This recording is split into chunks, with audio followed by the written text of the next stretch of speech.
ভারতে পালিয়ে যাওয়া শেখ হাসিনার বিরুদ্ধে গ্রেফতারি পরোয়ানা জারি করেছে আন্তর্জাতিক অপরাধ আদালত আইসিসি।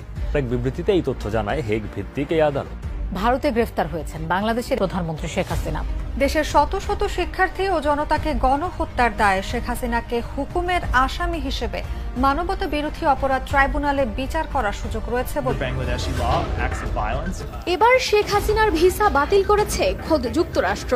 এর আগে যুক্তরাজ্যে রাজনৈতিক আশ্রয় নেওয়ার ইচ্ছা থাকলেও তাকে আশ্রয় দিতে ইচ্ছুক নয় বলে জানায় দেশটি। এতে করে পৃথিবীর শক্তিধর দুই রাষ্ট্রই শেখ হাসিনাকে গ্রহণে অস্বীকৃতির বিষয়টি নিশ্চিত হলো।